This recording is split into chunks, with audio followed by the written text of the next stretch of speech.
¿crees que el arte terapia ayuda a liberar las emociones reprimidas? Ujú, O sea, nos ayuda a estar más conscientes de lo que sentimos. ujú. Creo que el arte y la terapia en general son espacios de conexión con las emociones, ¿no? En un espacio terapéutico lo que haces es como darte el tiempo no solamente para que surjan, sino para identificarlas, reconocerlas, organizarlas, ¿no? Procesarlas, ver de qué maneras expresarlas. Si es que yo estoy, por ejemplo, demasiado frustrado, molesto, ya, o que reconozco esa frustración, la siento, me permito sentirla y luego, ¿de qué manera yo puedo comunicar eso que me frustra de una forma que sea comprensible para el otro? ¿No? Porque si yo lo grito, por ejemplo, el otro no me va a escuchar. Entonces no tiene sentido. Entonces es buscar maneras adecuadas, sanas, viables para comunicar esas emociones también, ¿no? Entonces definitivamente son espacios para trabajar las emociones a todo nivel. Interesante.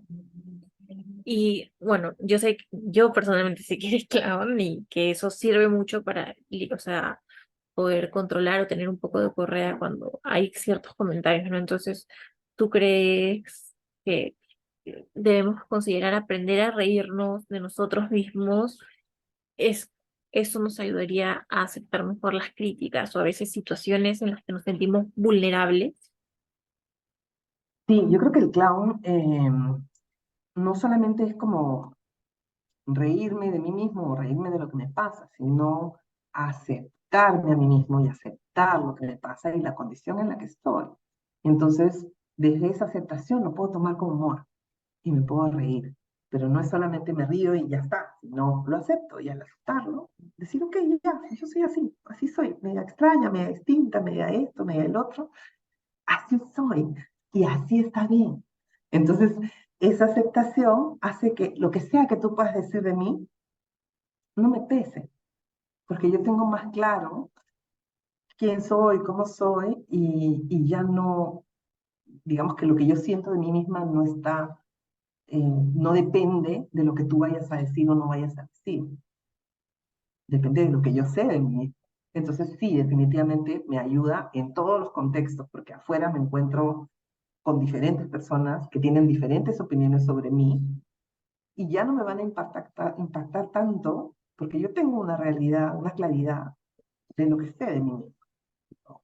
Entonces creo que por ahí va el clown en ese sentido, ¿no? O sea, de la propia autopercepción y de cómo te sientes contigo mismo. Sí, ujú, tal cual. Interesante, porque a veces uno percibe cosas y la gente te ve de una manera y cada persona aporta un poquito a ti, pero al final lo importante es cómo tú te sientes y lo que reflejes hacia los demás. Claro. ¿Cómo crees que afecta, o sea, ser parte de la comunidad LGTB a los jóvenes, ¿no? Porque tú tratas con jóvenes también y a veces el ser parte, ¿no? También hace, bueno, es difícil. Ujú. Sí, es complejo porque tiene que ver con la identidad, con el desarrollo de la identidad. Uno va encontrando quién soy, ¿no? Y en ese quién soy es también a dónde pertenezco. Y entonces el prejuicio hace que socialmente se sienta como que yo no pertenezco, ¿no? Todos son de una manera y yo soy distinto, no pertenezco. Entonces, por eso es que se forma la comunidad. Es una comunidad donde yo puedo tener pertenencia, donde yo puedo sentir que todo lo que soy es aceptado, es bienvenido. Pero en otras circunstancias, en otros entornos, no lo es. Y eso puede ser muy duro. Entonces, claro, yo aceptar lo que soy, pero que luego afuera se critique constantemente, dificulta mi proceso de aceptación.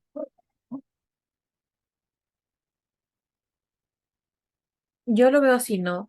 Entonces es más difícil aceptarlos si, digamos, mi familia, por ejemplo, a mí mi familia me apoya, mi mamá me apoya en mis terapias, todo, pero si, por ejemplo, la familia de una persona de un joven que es parte de la comunidad es muy conservador y no lo apoya, para él es más difícil aceptarse a sí mismo.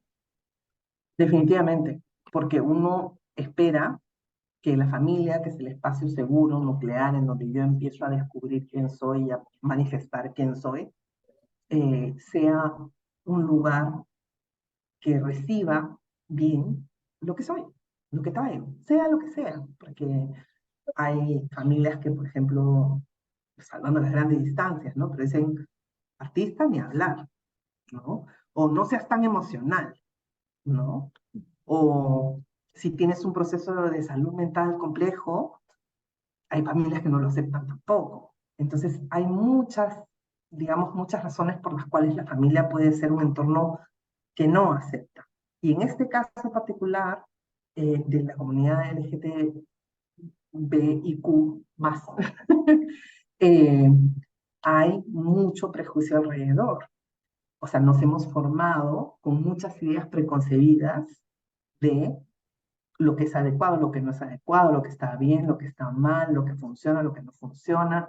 Y esta condición la hemos encasillado como, esto es lo que no funciona, esto es lo que no está bien, esto es lo que no es adecuado. Entonces, definitivamente hay un peso social y definitivamente hay un peso familiar, así que la familia tiene esa mirada de las cosas. Entonces, sí, pues se puede generar una dificultad en la persona. Es interesante. Yo creo que sí es importante el apoyo, porque yo sin mi mamá no. Entonces, y sobre todo para las terapias y para la aceptación, es difícil. Mm. El proceso de por sí ya es difícil. O sea, el proceso de encontrarse, de saber quién soy, qué quiero, cómo me muestro al mundo, cómo me percibo yo misma, es un proceso difícil. O sea, encontrar mi identidad de por sí ya es un proceso que nos revuelca. Entonces, si a eso le sumamos que el entorno no lo va a aceptar, uf, se hace más complejo de lo que necesitaría ser. Es verdad. Felizmente todavía hay padres que lo intentan. Exacto, sí, Yo creo que mi generación va a ser más abierta a esas cosas. definitivamente, definitivamente porque estamos, o sea, constantemente trabajando en eso, ¿no? Constantemente queriendo criar a generaciones con más apertura, con menos rigidez, con más flexibilidad, con más capacidad de ser empáticos, ¿no? O sea, la empatía en la crianza es algo que ahora se está poniendo como central y que antes no era considerado como necesario. Antes se consideraba que la disciplina era lo central, ¿no? Y ya hemos visto los efectos que tiene eso, entonces no queremos replicar. Es verdad. ¿Crees que el que un niño crezca en una familia homoparental representa algún problema para su forma de relacionarse, ya sea entre amistades o parejas? Yo creo que no, porque la condición de la pareja que cría a un niño, su orientación sexual o su autopercepción, no necesariamente son elementos que vayan a interferir con su proceso de relación. O sea, si yo soy una persona que puede generar un vínculo sano con otra persona y puede generar un vínculo sano con mi hijo, mi hija, mi hija, lo que va a aprender es a vincularse sanamente. Entonces, no es que porque tengan una condición particular, eh, no va a tener esos recursos. Esos recursos están por fuera de eso. Todas las personas tenemos la capacidad de ser personas que saben vincularse sanamente, como hay personas que no, independiente de la condición que tengan. Aparte de eso, yo creo que a pesar de que seas niño, tú decides con quién estar, ¿no? O sea, si tú te enamoras de un niño o una niña, es una elección propia, forma vas creciendo y tú te haces tu propio, ¿cómo se dice? Tu propia, tú tomas la propia decisión de a quién amar. No es que porque viste una familia, porque las generaciones antiguas todos eran papá y mamá, y sin embargo han salido personas gays. O sea, no me vas a decir que lo aprendí en la tele, porque eso no salía en la Claro, tele no es antiguamente. algo que, eso no es algo que se contagia, o sea, no es algo que porque tú paras con gente que tiene esta condición o porque tus papás tuvieron, no, porque efectivamente venimos de familias en donde las relaciones siempre han sido hombre y mujer y eso no, impide que alguien se perciba de una manera distinta o que decida llevar una vida o unas relaciones distintas. Entonces, lo mismo del otro lado. No hay nada que vaya a generar eh, como esa dificultad o ese tema ahí pues al centro, ¿no? Porque además nosotros no solamente somos la pareja que nos cría, somos la familia que tenemos, los amigos que tenemos. Hay un entorno que, que me muestra otros ejemplos, otros modelos, otras formas de vivir. Entonces no estamos como solamente con lo que tocó dentro de mi casa, no es así. Es verdad. Aparte de eso, yo creo que, por ejemplo, la televisión no es tan abierta porque la televisión todavía está reglamentada, pero por ejemplo, Netflix, eso muestra ya series más abiertamente, a veces sí muy estereotipado como lo es en Modern Family, pero por ejemplo en otras series, tal vez como Heartstopper es más abierto. Sí, sí, definitivamente hay una necesidad de representación. O sea, que yo sienta que que estoy viviendo yo, que esto que soy yo, existe, está presente, es parte de la normalidad, ¿no? De la condición humana general. Y cuando se cierran las puertas y no se muestra una condición en particular, es como si yo no existiera. No me veo reflejada en ninguno de los medios que consumo. Entonces sí es importante que haya representación y una representación adecuada, ¿no? Porque también efectivamente los estereotipos, eh, Pero eso sí va a ser muy difícil, porque si tú te das cuenta en la televisión y en las películas, los estereotipos son como que si eres gordito tienes que ser chistoso, si eres negro tienes que ser delincuente, si eres chino tienes que ser inteligente. Entonces, como que, disculpa, pero la vida no es así, o sea, no funciona que como que naciste de esa manera, ujú. no funciona. Sí, y una cosa interesante de los estereotipos es que no hay forma de no tenerlos. O sea, es parte de cómo nuestro cerebro funciona. Nuestro cerebro lo que hace es poner las cosas en categorías para poder agilizar su forma de pensamiento. Entonces, si esto es redondo y tiene tal color, y se ve, ah, eso es una manzana, ¿no? Por más de que tenga formas distintas, todas encajan en la categoría de manzana. Y con las personas hacemos lo mismo. Ah, todo lo que son así, así, así, entran en esta categoría. Y lo que son así, así, entran en esta categoría. Y empezamos a poner todo en cajitas. Parte de lo que nuestro cerebro hace es inconsciente, yo no decido, simplemente va sucediendo en la medida en que tengo más experiencias y me van haciendo, ah, ya, esto pasa con estas personas, esto pasa con estas personas, ah, ya, entonces todos los que son así tienen esta condición, ¿no? El tema es que el hecho de que sea natural no significa que no nos Esté haga daño, bien. ¿no? Entonces yo puedo ser consciente, traerlos a la conciencia. Eso que está inconsciente, traerlo a la conciencia y decir, yo soy una persona que suele pensar esto sobre las personas de esta condición, esto sobre las personas de esta, que suele favorecer a las personas de esta condición más que de esta otra. Entonces tengo que ser honesto conmigo mismo y reconocer dónde están mis prejuicios para que mis acciones no sean discriminatorias, porque la discriminación es cuando yo permito que esos prejuicios dicten mis acciones y Pero no actúe de manera correcta o justa, sino actúe de una manera distinta, porque mis prejuicios afectan mi forma.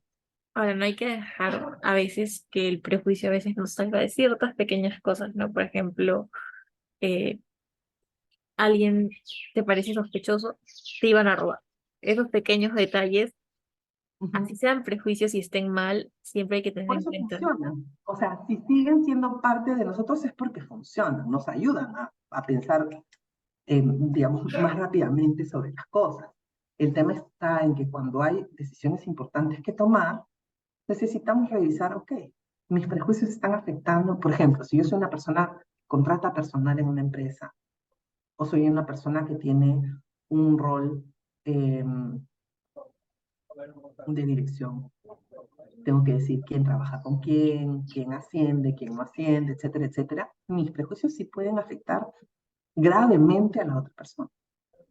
Entonces tengo que saber, ok, reconocerme, saber un poco de qué pie coger para ser más imparcial, ¿no? Y dar oportunidades a todos. por igual, es verdad. Mm.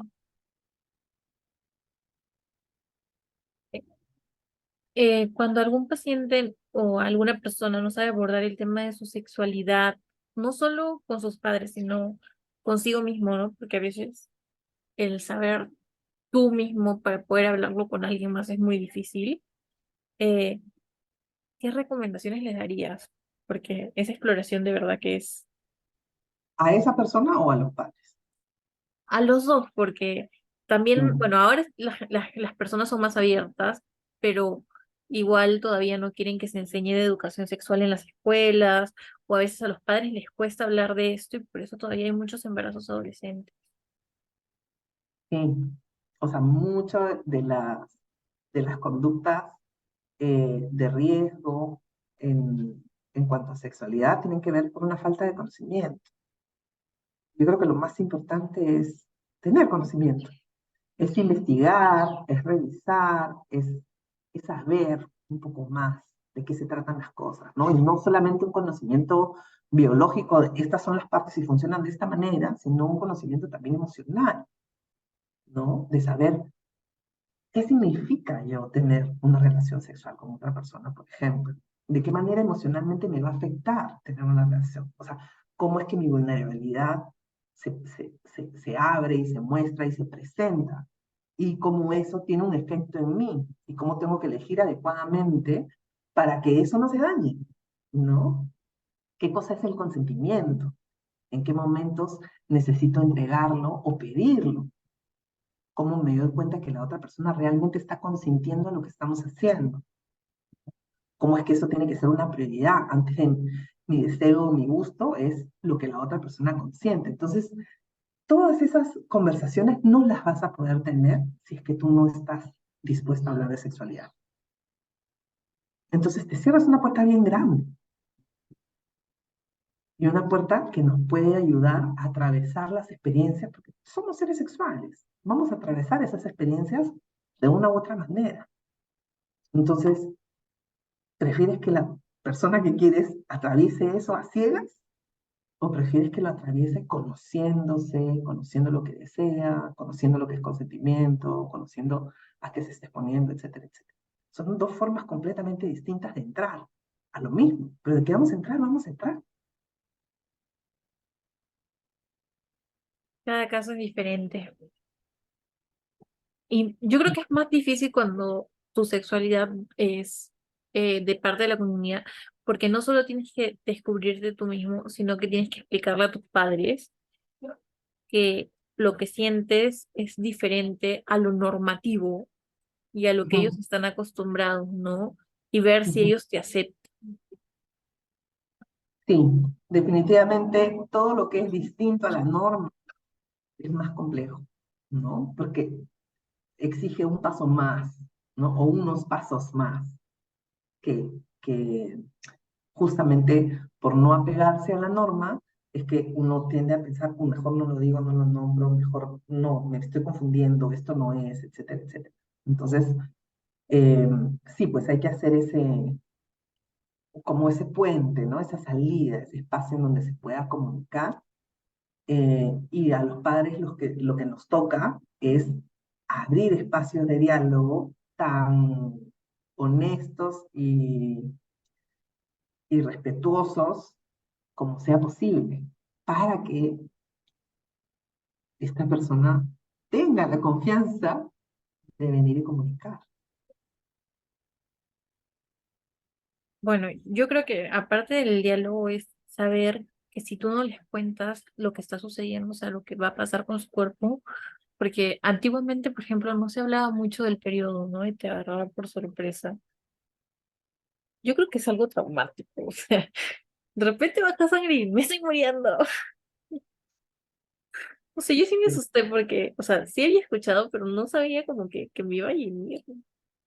Ujú, claro, hay un montón de cosas que suceden, no solamente con como, ok, va a llegar la sangre, sino, oh, es todo un proceso hormonal.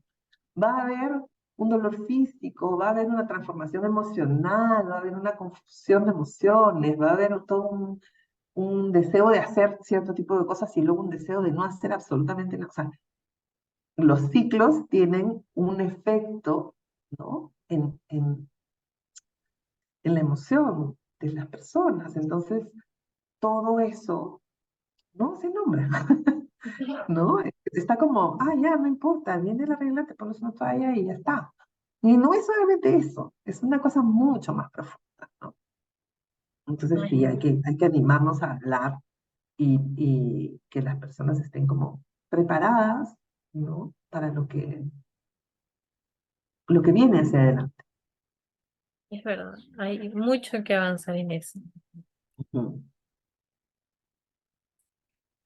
Eh, el bullying o la discriminación a las personas de la comunidad suele afectar mucho, pero centrándonos no solo en los adolescentes, sino en los adultos, ¿crees que esto, yo he visto que los crímenes de odio solo son un 2% los que se confirman que son eh, eh, para la comunidad, ¿no? Pero los otros no se han terminado de investigar o la Ujú. persona no ha admitido ser de la comunidad a veces también, ¿no? Por miedo.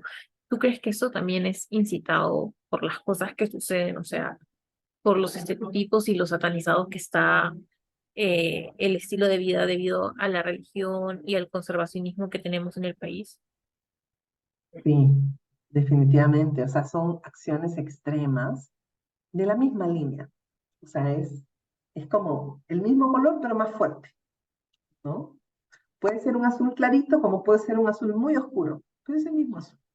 Entonces, la discriminación puede tener formas muy sutiles, como desde las miradas que te lanzo, o la forma en que te hablo, o las oportunidades que te doy y que te cierro, o si te contrato o no te contrato, o si te acepto como pareja de alguien en mi familia o no te acepto, o si te maltrato, o si te insulto, o si te golpeo, ¿no? Es como, hay una escala en cuanto a la gravedad, pero todo tiene que ver con lo mismo, todo tiene que ver con prejuicio y con discriminación.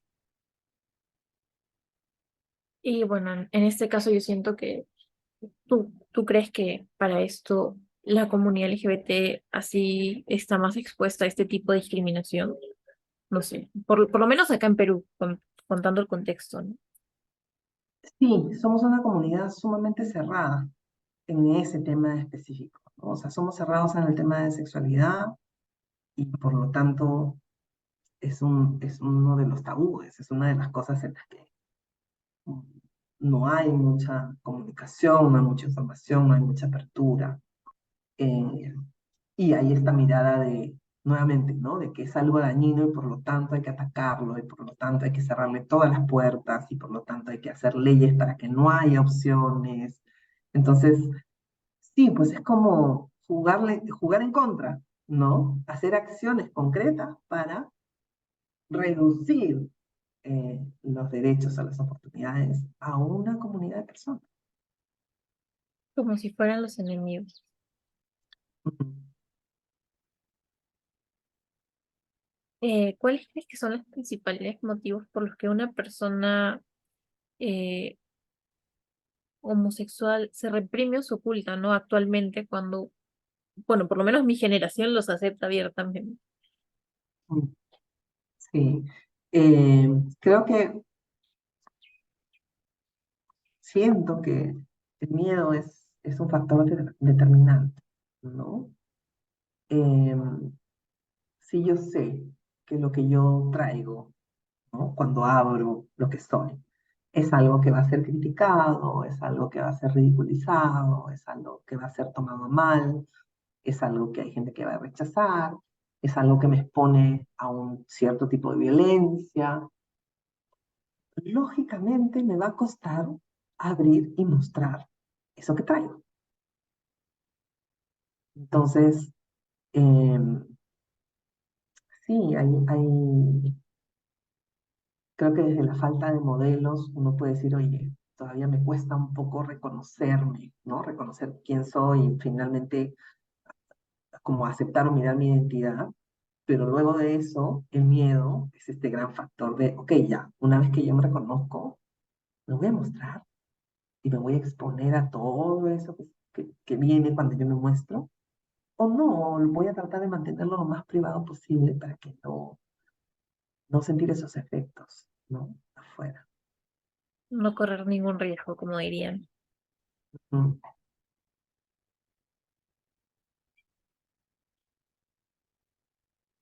¿Y tú crees que el reprimir la orientación de una persona puede traer consecuencias? Definitivamente, ¿no? Imagínate que tú no pudieras tener ninguna expresión de tu sexualidad, tuvieras que esconderla todo el tiempo. ¿Qué es lo que sucedería por dentro? ¿Qué sentirías sobre ti misma? Hay una parte casi que mutilada, ¿no? Es una parte que no tendría, o sea, no tendría por qué ser escondida. No hay nada de malo en esa parte de uno. Y sin embargo, eh, algo nos hace pensar que sí. Y entonces no hay una plenitud en en el reconocimiento o en la expresión de mi identidad.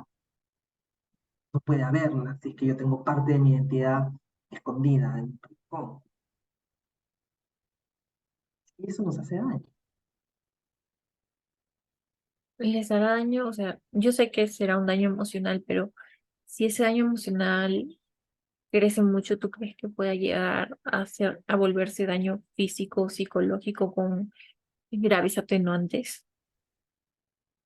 ¿Sí? O sea, definitivamente hay condiciones que se detonan a partir de experiencias complejas, ¿no? Entonces, esto de tener que reprimir quién soy todo el tiempo es una experiencia compleja. Entonces, puede detonar o agravar cualquier condición mental o emocional que yo pueda tener. Es como siempre estar cargando un peso extra todo el tiempo. Entonces, cualquier cosa con la que luche se me va a hacer más difícil porque tengo ese peso extra que cargar.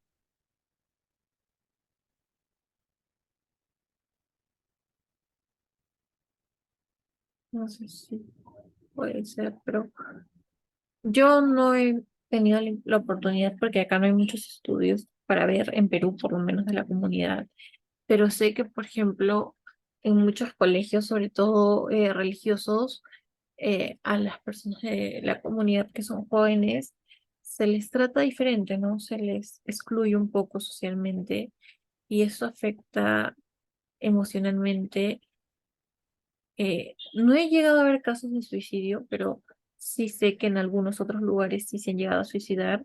Hubo un estudio, si no me equivoco, en 2013 en Estados Unidos, que sí unos jóvenes se llegaron a suicidar. Entonces, el accionar de los profesores a veces es que no nos damos cuenta. ¿Tú crees que los profesores no están siendo preparados eh, psicológicamente para atender las situaciones o es que necesitan más apoyo? Creo que los profesores necesitan información.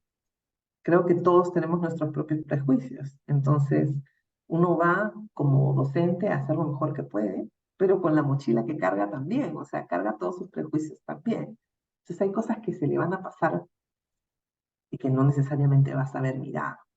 Pero una vez que nombramos, oye, acá hay un problema, este es un tema a tratar, esto, mira, hay esta información al respecto, etcétera, etcétera, digamos que están con mejores herramientas para atender de una manera más adecuada. Definitivamente el bullying, por la razón que sea, eh, es un generador eh, de grandes dificultades, ¿no? Puede generar una depresión, puede generar efectivamente eh, un deseo de no vivir.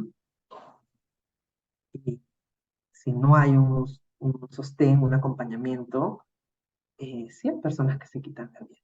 Entonces, no estamos hablando de pequeños daños, de, ya se le va a pasar. No, estamos hablando de daños graves, ¿no? Y de daños que ningún adolescente tendría que experimentar por el simple hecho de ser lo que es. Desde tu punto de vista, ¿qué hizo tu generación para, o sea, que tus padres no te explicaron o por qué no fue fácil así la transición para ellos aceptar y así para conocer un poco más, ¿no?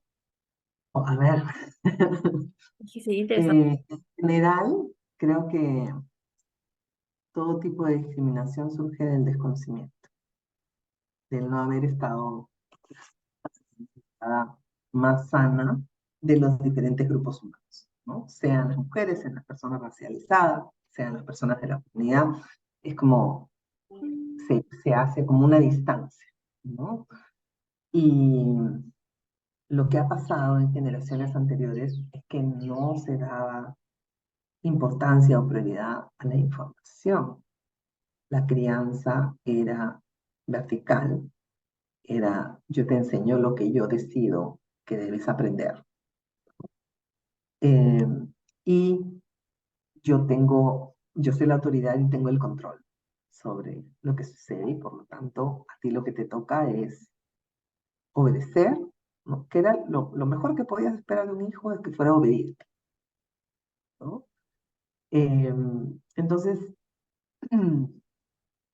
no se consideraban tanto las necesidades de los chicos emocionales, afectivas, ¿no? Se consideraban las necesidades físicas que se tenían que cubrir y el aprendizaje de habilidades para que se pueda valer en la vida, o sea, que pueda tener un trabajo. Si tú cumplías con eso, eres un buen padre y que sea una persona disciplinada. Entonces, no ha habido información y desde ese desconocimiento eh, es que se actúa con estos prejuicios y creencias, ¿no? Al no tener información real, yo actúo con la información que tengo, la poca información que tengo, o la inadecuada información. Eh, y a su vez, ¿no? Estos padres, sus padres tampoco tuvieron una intención de comunicar o de formar de una manera distinta. Y hacia atrás tampoco, o sea, es como seres humanos, generación tras generación, vamos evolucionando, ¿no? Vamos entendiéndonos mejor, vamos avanzando por otras rutas. En ese momento, y es que es evidente, si yo no te puedo dar de comer, tú no vas a sobrevivir. Entonces, no me importa lo que pienses, nada, yo lo que tengo que hacer es que sobrevivas, ¿no? Entonces, una vez que yo puedo mantener las necesidades, digamos, físicas cubiertas, es que yo me empiezo a interesar por las necesidades emocionales, por otro tipo de necesidades, ¿no? O las necesidades trascendentes más adelante. Pero nada de eso se puede dar si es que las necesidades físicas no están atendidas. Entonces hay muchas familias que luchan por atender las necesidades físicas, porque mi hijo pueda comer, pueda recibir asistencia de salud, ¿no? Tenga un lugar donde vivir, no estemos viviendo en la calle, en la nada. Entonces, en ese momento no hay pues una posibilidad de pensar en cómo lo voy a formar a nivel emocional, o qué información le voy a dar, o cómo lo voy a acompañar. Ahí simplemente hay que mantener sobreviviendo. Eso ha pasado antes y seguirá pasando, sigue pasando con muchas familias. Entonces, como sociedad, sí vamos avanzando y vamos reconociendo que hay más cosas que son necesarias. Entonces, los servicios sociales ya no son solamente de vamos a entregarles alimentos, vamos a entregarles medicinas. También son vamos a hacer clases, vamos a hacer talleres, vamos a hacer espacios de expresión, vamos a hacer espacios de atención terapéutica, etcétera, etcétera. Entonces, empezamos a reconocer como sociedad que tenemos más necesidades y empezamos a atenderlas también, ¿no? Entre nosotros como grupo humano. Y imagino que eso seguirá avanzando. ¿no? Y seguiremos cada vez siendo como sociedad Yo creo que ahora la más. ventaja que tenemos es que la información está en internet y si no nos la brindan, la podemos buscar. Aunque eso también distorsiona un poco lo que nosotros podemos entender, ¿no? Porque aunque la información esté en un clic, no siempre está completa o no siempre es la correcta. Ese es el tema. Antes no había información, era como lo que me contabas, esa era la verdad. No. Ahora la información está totalmente disponible, inmediato, ¿no? Yo pienso en algo, tecleo en 2 segundos y lo tengo frente a mí. El tema es qué tipo de información, qué calidad de información eh, voy a encontrar, ¿no? ¿Cómo soy yo capaz de discernir entre una información que es adecuada o es real y una información que no necesariamente lo es? Cuando alguien busca sobre sexualidad, sale pornografía. Entonces, no tiene nada que ver, o sea, tiene que ver en el sentido de que están por el mismo tema, pero es un desvío, un gran desvío, ¿no? Que nos lleva a lugares completamente inadecuados, en el sentido de que nos muestra formas irreales, eh, ofensivas o complejas que no son lo que uno se va a encontrar en la vida. Entonces, em, sí, es el tipo de información que tenemos, por eso tiene que ser información adecuada, ¿no? Y las personas que brindan información tienen que ser personas preparadas, ¿no? Que sepan de qué están hablando, qué es lo que están trayendo. No solo que sepan, sino que también entiendan que lo que suben se queda. Por ejemplo, hay gente que publica y publica y publica y no sabe que la información que una vez subes a la nube se queda ahí. Entonces, por ejemplo, ahora suben contenidos triple X, las niñas, porque se las pasan a sus enamorados y eso se queda para siempre en las redes. Entonces, también hay que ser conscientes de eso. Sí, el tema de las redes es peligroso justamente porque hay un montón de información y no hay un control de la información. Una vez que la información sube, yo perdí el control absoluto de toda la información, que es algo que sabemos, pero nos hacemos como si no lo supiéramos. Cada vez que nos metemos en una red social, hay un contrato ahí que uno da clic y acepta. Y ese contrato dice claramente, ¿no? Tenemos el derecho de uso de todas las imágenes y todo el contenido que tú decidas colgar en esta red.